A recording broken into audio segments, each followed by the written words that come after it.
A cop's worst nightmare is arresting the wrong person, and Sergeant Calloway just made the biggest mistake of his career. The sun sits high in the sky, beating down on the quiet streets of Brookfield, a well-kept neighborhood in Ohio. It's the kind of place where the sidewalks are lined with perfectly trimmed hedges, where morning joggers move in rhythm, and where police patrols are routine but rarely necessary. Sergeant Brian Calloway cruises through, one hand on the wheel, the other resting lazily on the radio. 20 years on the force, and he's seen it all, or so he tells himself. He's got a reputation. Tough, direct, doesn't take excuses. He believes in his own version of justice, and in his eyes, people who don't belong in certain areas always warrant a second look. Up ahead he spots her, a black woman, mid-40s, toned, confident stride.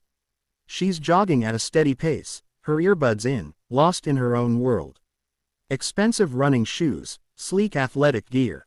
She looks like she belongs, but something about her unsettles him. Maybe it's the fact that she doesn't glance in his direction. Most people at least acknowledge a police cruiser when it passes, but she doesn't. Maybe it's the car she jogged past, a silver Tesla parked in a driveway. Did she just come from there, or is she casing houses? Or maybe it's nothing at all.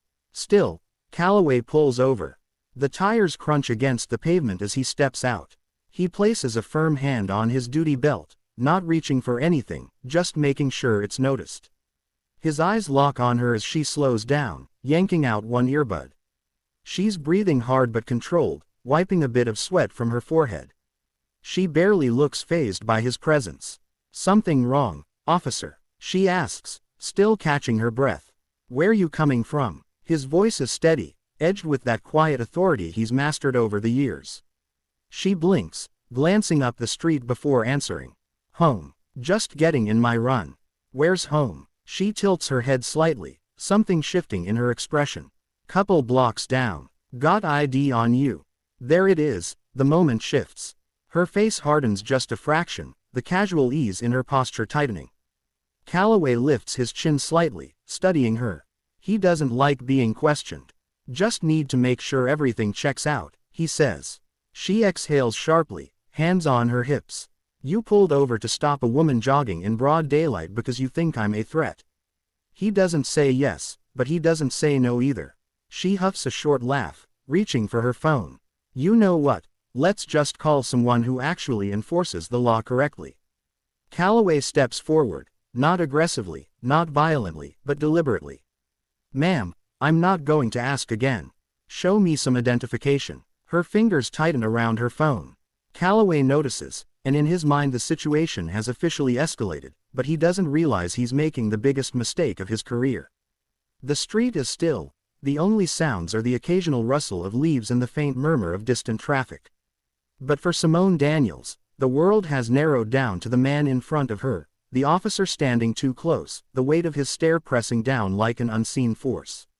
She knows this routine, knows the pattern, knows what happens when someone like her challenges someone like him.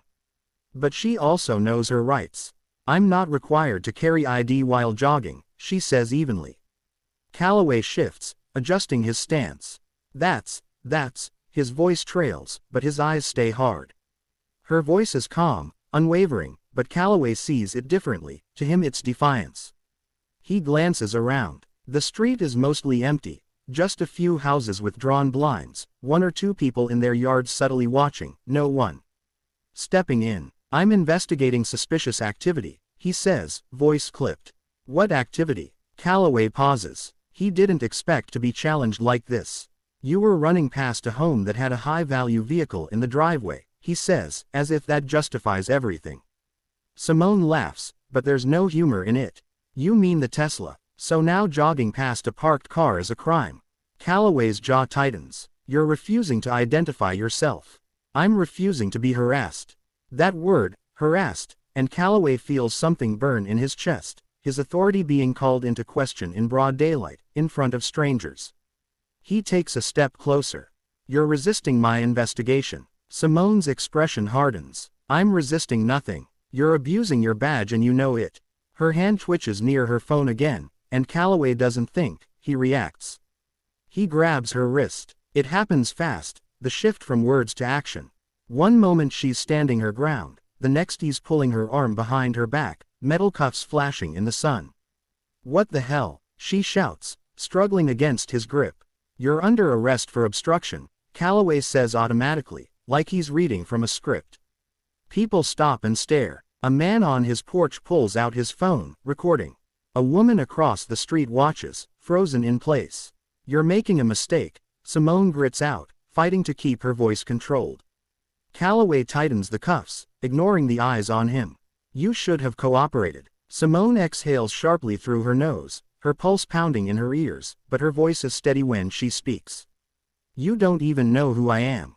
Calloway doesn't care, but he should, because his world is about to come crashing down. The steel of the cuffs digs into Simone's wrists as Calloway tightens his grip, pressing her arms behind her back. Her chest rises and falls, controlled but tense. She's been here before, not in these exact cuffs, not in this exact moment, but she knows this feeling, the weight of power being abused. Calloway doesn't see the problem. He sees a win, another suspect neutralized, another moment where he gets to walk away feeling like he's in control. But the world around him is shifting. A small crowd is forming. A man across the street keeps recording, his phone steady, capturing every second. A woman standing near her mailbox calls out that she wasn't doing anything. Calloway ignores them. He presses his radio. "Dispatch, I have a 10 to 15, female suspect refusing to identify herself, sending for transport." Simone laughs under her breath. "You really think this is going to go your way, huh?" Calloway doesn't respond. He doesn't need to. The law is on his side, or at least that's what he's always believed. Another voice cuts through the air. "Excuse me, officer, what's going on here?" A man in his 50s, well-dressed, with an air of authority that doesn't match the rest of the bystanders, his suit jacket slung over one shoulder, his eyes flicking from Simone to Calloway. Calloway doesn't flinch. "Sir, please stand back." The man doesn't move. Instead he looks at Simone, then at the cuffs, then back at Calloway. "I asked what's going on." "She was being uncooperative," Calloway says, his voice firm but slipping just slightly. The man tilts his head. "Uncooperative." Simone exhales sharply, shaking her head. "He stopped me while I was jogging, asked for ID. I told him I didn't need to carry one. Now here we are." The man looks back at Calloway. "You arrested her for jogging. She refused to comply with an investigation." The man's expression darkens. Calloway can feel the shift, the weight in the air is different. He notices the way people are watching, the way the man standing in front of him isn't afraid. A black SUV pulls up, tinted windows, unmarked plates, the kind of vehicle Calloway knows belongs to someone with pull. The driver's door opens, and out steps Captain Ronald Briggs, Calloway's commanding officer, and he looks pissed. The crowd parts just slightly as he strides toward them, his eyes locked on Calloway. The tension is thick. Calloway straightens, trying to maintain his stance of control, but something feels off. Briggs stops a few feet away, glancing between Calloway and Simone, who is still in cuffs. His jaw tightens, and then he says two words that hit Calloway like a sledgehammer. "Uncuff her." Calloway blinks. "Sir." Briggs steps forward. "I said uncuff her, now." Calloway hesitates. This doesn't make sense. His boss is ordering him to release a suspect. Briggs turns to Simone. "I'm so sorry, ma'am. Are you hurt?" Simone shakes her head slowly. "I'm fine." Calloway's stomach sinks. Briggs exhales through his nose before turning back to Calloway. "Do you even know who you just put in handcuffs?" The street is silent. Calloway swallows, his grip on the cuffs loosening just slightly. "Sir, she refused to identify herself." Briggs steps forward, voice dropping. "That's because she doesn't have to." Calloway's heart pounds. The SUV, the way everyone's staring, the way Briggs isn't just mad, he's furious. Simone watches him carefully, her voice calm and controlled. "My name is Chief Simone Daniels." Calloway stops breathing. She lets it sit, lets him process, and then she adds, her voice sharp as steel, "And you just arrested your boss." The weight of those words hits like a truck. Calloway's mouth goes dry. He feels the eyes of every single person in that crowd, the cameras recording, the neighbors whispering, the moment caving in on him. But this isn't over, not yet. Calloway freezes, the words hitting like a punch to the gut, leaving him standing there, hands still on the cuffs, brain struggling to process what just happened. Chief Simone Daniels, his boss, the woman he just humiliated in broad daylight, treated like a suspect, like she was some kind of threat, is the highest-ranking officer in the department. Briggs's voice cuts through the silence. I said uncuff her, now. Calloway doesn't hesitate this time. His hands fumble slightly as he releases the cuffs, stepping back as Simone rubs her wrists. The red marks left behind make his stomach turn. The crowd is silent, but the tension is electric. The phones are still recording. The man in the suit is watching with a look that makes Calloway's skin prickle with something close to shame. Simone takes a deep breath, composed, but there's a sharpness in her eyes that Calloway doesn't miss.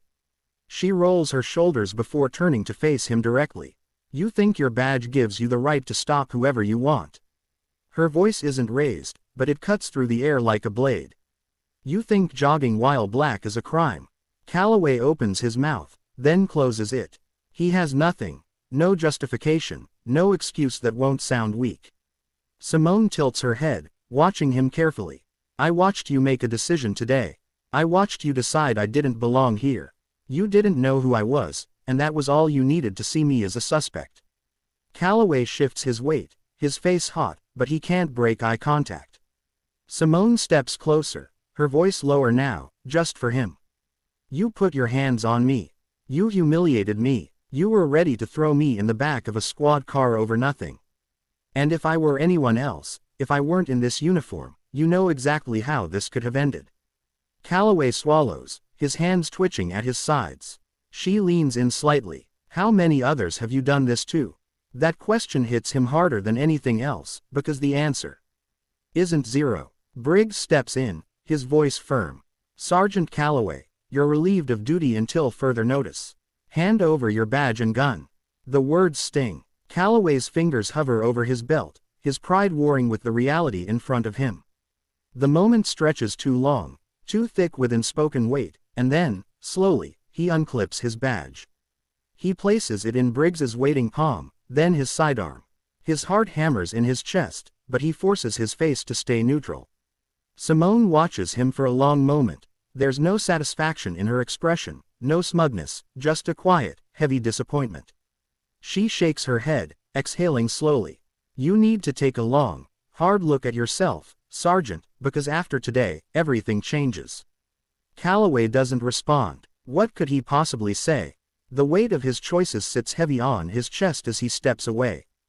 The camera is still rolling, the crowd still whispering, but what haunts him most isn't losing his badge, it's the realization that today he didn't just make a mistake, he exposed himself, and there's no coming back from that. Calloway sits in his car, staring at the steering wheel. The engine is off, his hands rest on his lap, fingers slightly curled as if they still remember the weight of the cuffs he placed on her wrists. His badge and gun are gone, his career hanging by a thread. The air feels thick, suffocating. He finally looks up, watching the neighborhood unfold in front of him, the same quiet street, the same trimmed hedges, the same houses that looked so normal just an hour ago, but now everything feels different. He watches as Chief Simone Daniels stands near her SUV, talking to Briggs. Her body language is controlled, but there's a fire in her eyes that he can't ignore. He sees the way the bystanders watch her, not as a suspect, not as a threat, but as a leader. The weight of what he did settles deep in his gut. For the first time in years, Calloway isn't sure of himself. He's prided himself on being a man of the law, believed he was fair, that he only acted when necessary, that his instincts were always right. But today his instincts were wrong, and it cost him everything. Briggs finally finishes talking and heads toward his own vehicle. Simone turns, locking eyes with Calloway through his windshield. She holds his gaze for a long moment, then slowly shakes her head, just once, before climbing into her SUV and pulling away. Calloway watches the taillights disappear. His chest feels tight. He exhales, gripping the steering wheel. A year ago he would have found a way to justify what happened, would have convinced himself that he was in the right, that she was just another person making a scene. But now he doesn't know, and that's what scares him the most. Power doesn't always come from a badge or a uniform. Sometimes it comes from knowing who you are and what you stand for. Calloway thought he was in control, thought he understood justice, but justice isn't about who holds the power, it's about how that power is used. How many times has this happened to someone who didn't have a title to protect them? How many people have been thrown into handcuffs for doing nothing at all? This story isn't just about one bad cop making a mistake. It's about a system that allows mistakes like this to keep happening. So the real question is, when will it stop, and who's willing to do something about it?